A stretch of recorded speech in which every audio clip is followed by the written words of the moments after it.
एक बड़ी जानकारी अपने दर्शकों तक इस बीच पहुंचा देते हैं। देखिए, ईरान को लेकर ट्रंप की तरफ से बड़ा बयान सामने निकल कर आया है। उन्होंने कहा है कि हमारी नाकेबंदी की वजह से हॉर्मुज बंद है। नाकेबंदी के नाम पर ईरान अपनी इज्जत बचा रहा है। खुले हॉर्मुज से ईरान को फायदा है। हम हॉर्मुज खोलते हैं तो ईरान से समझौते जो हैं वो नहीं होंगे, मतलब कि जो समझौता है वो नहीं होगा अगर हम हॉर्मुज को खोल देते हैं, नाकेबंदी हटा देते हैं। और इसी वजह से देखिए, ईरान इस सीज़फायर को मानने के लिए तैयार नहीं है, बातचीत के लिए तैयार नहीं है, क्योंकि ईरान कह रहा है पहले जो नाकेबंदी है वो हटाई जाए, उसी के बाद ही बातचीत आगे बढ़ेगी। तो ये बड़ी जानकारी, बड़ा बयान देखिए यहाँ पर ट्रंप की तरफ से जो है वो सामने निकल कर आया है। यूके देवनाथ से सर समझाइएगा इस चीज को। अमेरिका कह रहा है कि नाकेबंदी तो हटेगी नहीं, और वो ये भी कह रहे हैं कि देखिए, अगर हॉर्मुज खुल जाता है तो इससे ईरान को ही फायदा होगा। लेकिन दूसरी तरफ ईरान ने देखिए सीज़फायर मानने से इनकार कर दिया। वो ये कह रहा है कि जब तक नाकेबंदी नहीं हटेगी तब तक हम बातचीत नहीं करेंगे। ये तमाम चीजें क्या बता रही हैं सर? तो ऐसा लग रहा है कि या तो कोई भी नहीं चाहता है इनमें से कि बातचीत आगे बढ़े, शांति की ओर चीजें जाएं। हर कोई अपनी जीत बता रहा है। यहाँ पर ट्रंप कह रहे हैं हम जीत गए, ईरान कह रहा है हम जीत गए। देखिए, सबसे पहले आसान तरीका है कि ईरान क्या सोच रहा है। ईरान डेफिनेटली चाहेगा कि जिस तरह से मामला 27 फरवरी के पहले था वैसा हो जाए। 27 फरवरी के पहले तो ईरान ने तो हमला नहीं किया था अमेरिका पर। 27 जी। फरवरी के पहले ना ही ईरान ने हमला किया था गल्फ कंट्रीज पर।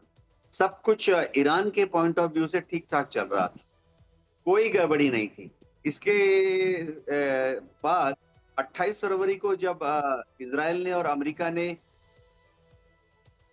देखिए साइकोलॉजिकली समझना पड़ेगा, किसी भी देश के शीर्ष नेता को अगर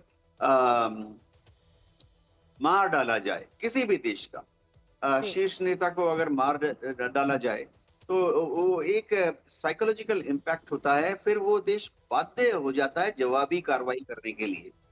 तो इस परिप्रेक्ष्य में ये देखना पड़ेगा कि आयतुल्लाह अली खुमानी को जब मार डाला गया था तो ईरान की जो पॉलिटिकली अवेयर पॉपुलेशन है और जो धार्मिक भावनाओं से प्रेरित गांव के लोग हैं, वो अभी तक भूले नहीं हैं कि एक दिन ऐसा था जब कहीं से आसमान से बम आ गए और उनके सुप्रीम लीडर, जो कि उनके देश के सर्वोच्च धार्मिक गुरु थे, उनको मार डाला गया। तो ईरान क्या चाहता है? ईरान बस चाहता है कि 27 फरवरी को जैसा माहौल था वैसा हो जाए। ईरान ने क्या मिसाइलें लॉन्च की इजराइल की तरफ शुरुआती दौर में? नहीं। ईरान ने क्या गल्फ कंट्रीज पर मिसाइलें लॉन्च की शुरुआती दौर में? नहीं। ये मिसाइलें ईरान ने दागी इजराइल की तरफ जब पहले इजराइल ने भयंकर बमबारी की ईरान के ऊपर। गल्फ कंट्रीज को ईरान ने बार बार कहा कि गल्फ कंट्रीज का इस्तेमाल ना होने दें, क्योंकि जमीन पर जो आर्मी नेवी एयरफोर्स के बेस बने अमेरिका का, उसका इस्तेमाल ना होने दें ईरान के खिलाफ। लेकिन गल्फ कंट्रीज जो हैं इस पर शायद मजबूर थी। अमेरिका ने उनकी बात सुनी नहीं। अमेरिका ने बिलियंस ऑफ डॉलर्स खर्च करके पिछले 30 साल 20 साल में गल्फ कंट्रीज में बड़े बड़े नेवी बेस एयरफोर्स बेस बनाए हैं। तो अमेरिका ने गल्फ कंट्रीज की जमीन का इस्तेमाल किया, गल्फ कंट्रीज के पोर्ट्स एंड हार्बर्स का इस्तेमाल किया, गल्फ कंट्री का जो एयर स्पेस है उसका इस्तेमाल किया ईरान पर हमला करने के लिए। तो ईरान ने उन पर हमला किया। मैं एक मोटा सा एग्जांपल दे देता हूं, गलत एग्जांपल दे रहा हूं लेकिन लोग समझ जाएंगे। आज अगर भारत के ऊपर हमला हो जाए चीन द्वारा, और पता लगे कि ये चीन द्वारा भारत के ऊपर जो हमला हुआ है ये चीनी हवाई जहाज तो बांग्लादेश से टेक ऑफ करके भारत के ऊपर हमला कर रहे हैं।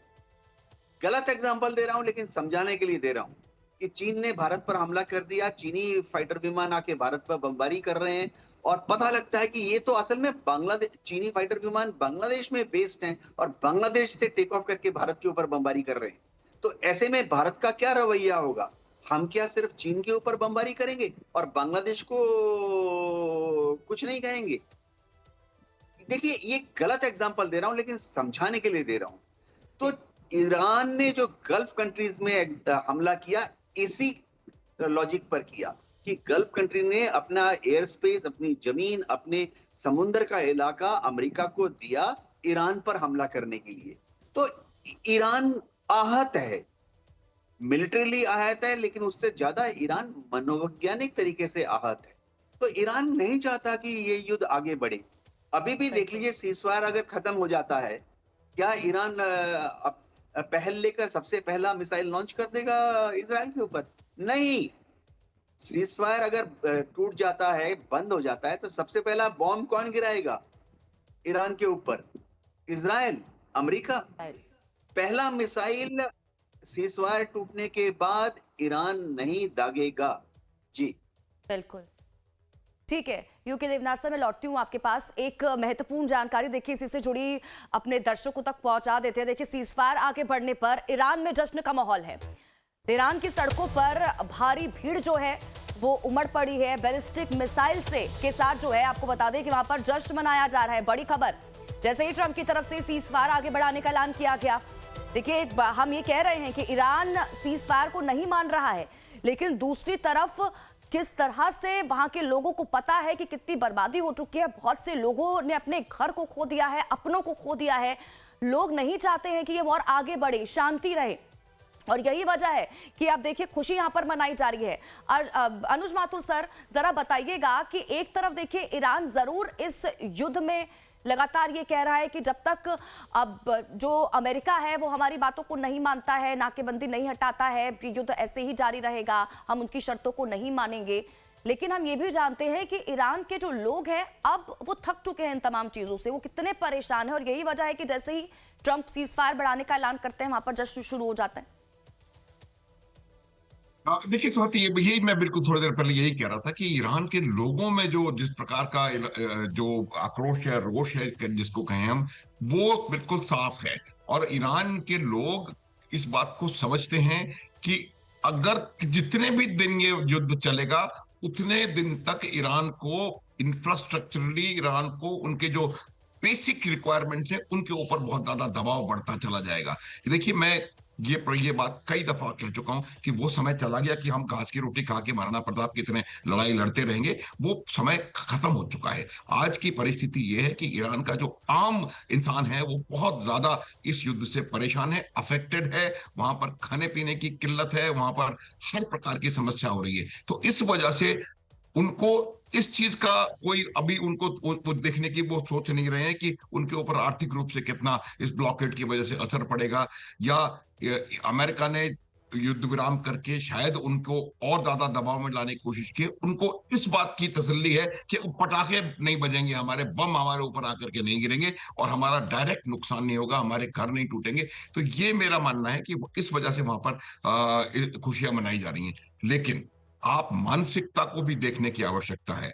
आपने खुद कहा है कि वो खुशी मनाई जा रही है, मिसाइल को लेकर के बाहर निकल रहे हैं। इससे क्या नजर आता है कि उनको उनको इंडोक्ट्रिनेट कहीं ना कहीं उनकी आधी से ज्यादा जनसंख्या इंडोक्ट्रिनेटेड है कि वो यही समझ रही है कि जो शांति हो रही है वो ईरान की मिलिट्री पावर की वजह से हो रही है, जो कि मेरे हिसाब से बिल्कुल सही बात शायद नहीं है। तो ये हमें देखने की आवश्यकता है कि कैसे इस फंडामेंटल जो उनका जो आइडियोलॉजी है या जो उनकी मानसिकता है उससे कैसे बाहर निकला जाए। आप ऑपरेशन सिंदूर का भी उदाहरण ले सकती हैं। पाकिस्तान ने मार खाई थी, लेकिन मार खाने के बावजूद पाकिस्तान की सड़कों पर आतंकवादी संगठनों ने anti tank, anti aircraft weapons अपने कंधों पर लेकर के और जश्न मनाया था कि ये हो गया वो हो गया, क्योंकि उनकी भी मानसिकता वही है।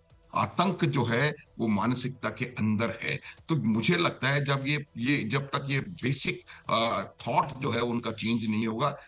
आप देखिए स्वाति, 47 वर्षों का पूरा लगातार कंबाइंड एफर्ट है। ईरान एक बहुत शक्तिशाली और बहुत धनाढ़ राष्ट्र था 1979 तक, शायद, अगर मैं ये कहूं। उसके बाद से जो वहां पर सत्ताधारी लोग बने, ये मेरे ख्याल से पहली बार इस प्रकार का हुआ था कि धार्मिक बैंड के लोगों ने, जो ऐसे लोग थे, उन्होंने वहां एक पॉलिटिकल कंट्री के ऊपर कब्जा कर लिया। और उसकी वजह से आप देखिए, जैसे ही वो आए 2-2.5 साल के अंदर उन्होंने इराक के साथ 8 साल के युद्ध में पूरी जनरेशन को झोंक दिया। और उसके बाद ईरान लगातार युद्ध जैसी कंडीशन में है। लगातार जो ईरान के पास जो पैसा है जो कि उनके विकास में लगना चाहिए था, वो उनके प्रॉक्सीज के ऊपर, जो कि सिर्फ आतंकवाद फैलाने के लिए बनाए गए हैं। पूरे पश्चिम एशिया में 13-14 प्रॉक्सीज हैं उनके ऊपर खर्च किया गया। तो ये तमाम चीजें देखने की जरूरत है कि किस प्रकार से ईरान की आम आवाम ने पिछले 47 वर्षों में इस डेंजरस रिजीम का दंश झेला है। कुछ लोग इससे सहमत नहीं होते हैं, लेकिन मैं आपको बताना चाहता हूं कि दशकों का आर्थिक कुप्रबंधन, असहमति की जो जो ताकत है उसको पूरी तरह से क्रश कर देना, जो अपनी विचारधारा है उसको जनरेशन के ऊपर दबाव के साथ, प्रेशर के साथ उसको डालना, ऐसी फोर्सेस तैयार कर देना जो कि सीधे सीधे रेडिकलाइज्ड हैं और सिर्फ जो धर्मांध विचारधारा है उनके ऊपर उनकी मदद करती हैं। जैसे कि आपका आईआरजीसी है, ये आईआरजीसी ईरान की आर्मी नहीं है। आईआरजीसी अमेरिका की ओर से, कई यूरोपियन देशों की ओर से एक प्रतिबंधित आतंकवादी संगठन है। ये ईरान की सेना नहीं है। और जो उनकी और फोर्सेस है, पुलिस फोर्स उन्होंने ऐसी तैयार करके रखी हुई है।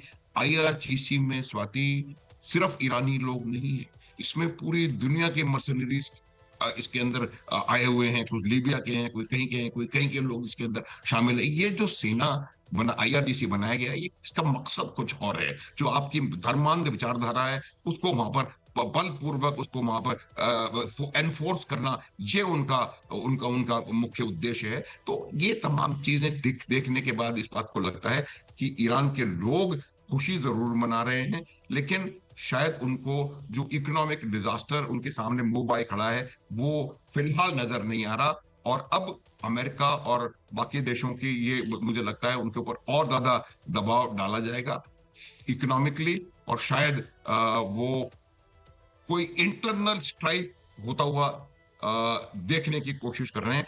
होगा या नहीं होगा ये मैं नहीं कह रहा स्वाति, लेकिन प्रयास अमेरिका का यही है कि वो इतना आर्थिक रूप से दबाव डाले कि वहां अंदर से आवाज इस रिजीम के खिलाफ आए। और मुझे लगता है इस रिजीम का जाना पूरी दुनिया के लिए ठीक रहेगा, क्योंकि इस रिजीम की वजह से ही आज पूरी दुनिया इस भयंकर आर्थिक संकट में फंसी हुई है। एक चीज और मैं आपको बताना चाहता हूं, वो ये है कि इनके ईरान के एक शाम खानी करके एक एडवाइजर थे, जब अली खामनेई थे उनके मिलिट्री एडवाइजर थे शाम खानी। उनसे एक इंटरव्यू में पूछा गया था कि भाई आप स्टेट ऑफ हॉर्मुज, आपके ऊपर इतने सैंक्शंस लगे हुए हैं पिछले 40-50 वर्षों से, आप स्टेट ऑफ हॉर्मुज को क्यों नहीं बंद कर देते? तब उन्होंने कहा था कि जब हमारे देश पर एग्जिस्टेंशियल थ्रेट होगा तब हम स्टेट ऑफ हॉर्मुज को बंद करेंगे। और आज उन्होंने बंद किया है। इसका सीधा सीधा मुझे लगता है अर्थ यही है कि ईरान को भी कहीं ना कहीं एग्जिस्टेंशियल थ्रेट नजर आ रहा था स्वाति। ईरान को पता है कि अगर वो ऐसे कोई चेंज नहीं करेंगे तो उनके एग्जिस्टेंस के ऊपर खतरा हो सकता है। ट्रंप साहब ने तो कह भी दिया था कि मैं पूरी सिविलाइजेशन खत्म कर दूंगा, ये कर दूंगा, वो कर दूंगा। तो इस वजह से आज ईरान की परिस्थिति को हमें देखने की आवश्यकता है स्वाति। ठीक है अनुज सर, मैं लौटती हूँ आपके पास। एक बड़ी जानकारी और अपने दर्शकों तक यहाँ पर पहुंचा दे। देखिए, ईरानी शिप पर कब्जे का मामला जो है वो यूएन पहुंचा है। ईरान ने यूएनएससी को चिट्ठी लिखी है, इसको लेकर मामले में दखल देने की मांग की है। शिप पर कब्जे को सीजफायर का उल्लंघन यहाँ पर बताया गया है ईरान की तरफ से। ईरानी शिप पर आपको बता दें कि कब्जा किया गया था और इसी मामले को लेकर यूएन पहुंचा है ईरान ने यूएनएससी को लेटर लिखा है, चिट्ठी लिखी है और इस पूरे मामले में दखल देने की मांग की गई है।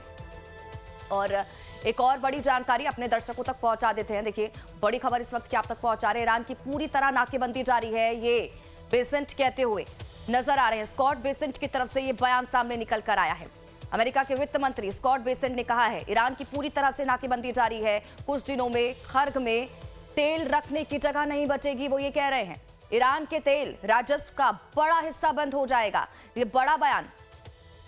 एक और बड़ी जानकारी अपने दर्शकों तक पहुंचा देते हैं।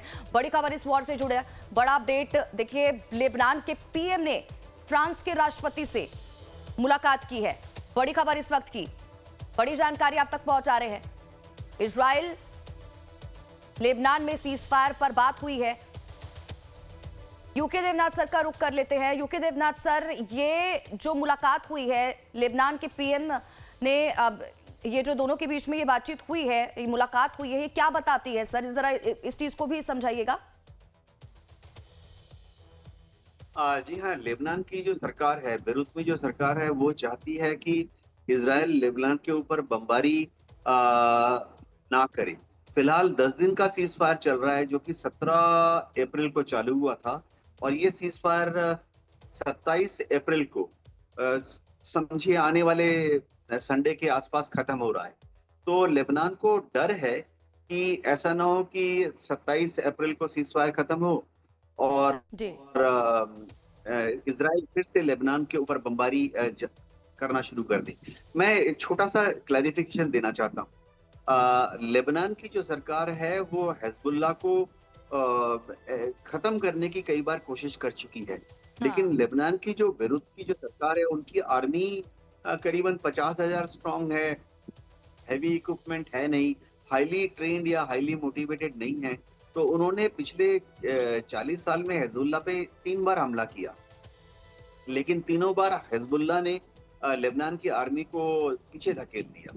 तो अब लेबनान कोशिश ये कर रहा है कि इज़राइल जब बम गिराए, देखिए पिछले जब से 10 दिन से जो सीज़फायर चल रहा है, इज़राइल ने लेबनान की मुख्य भूमि यानी बेरूत शहर पर या बेका वैली पर हमला नहीं किया है। पिछले 10 दिन से इज़राइल जो हमले कर रहा है लेबनान पे, वो सिर्फ़ जो लेबनान और इज़राइल की बॉर्डर है जिसे हम आमतौर पर ब्लू लाइन बोलते हैं, वहाँ से लेके जी। लिटानी रिवर तक कर रहा है। तो एकदम दक्षिण में लेबनान के दक्षिण में समझिए 20 किलोमीटर चौड़ी पट्टी है। उस पर इज़राइल लगातार कार्रवाई कर रहा है। तो जी सर। लेबनान के प्रधानमंत्री को भय ये है ठीक है, कि ऐसा यूके ना हो देवनाथ कि सर, क्योंकि समय की कमी है, इतवार माफ़ी के से साथ सर मैं आपको वाक़ई यहाँ पर लेबनान रोकना पर चाहूँगी। बमबारी शुरू हो अब क्योंकि समय कम है, मुझे यहाँ पर ब्रेक लेना पड़ेगा, लेकिन आप हमारे साथ जुड़े तमाम बातचीत के लिए बहुत-बहुत शुक्रिया सर, यूके देवनाथ सर। और अनुज माथुर सर, आपका भी बहुत-बहुत शुक्रिया हमारे साथ जुड़ने के लिए, तमाम बातचीत के लिए। तो इसको लेकर देखिए लगातार अपडेट आगे भी आप तक पहुँचाते रहेंगे, आप बने रहिए लाइफ टाइम्स के साथ।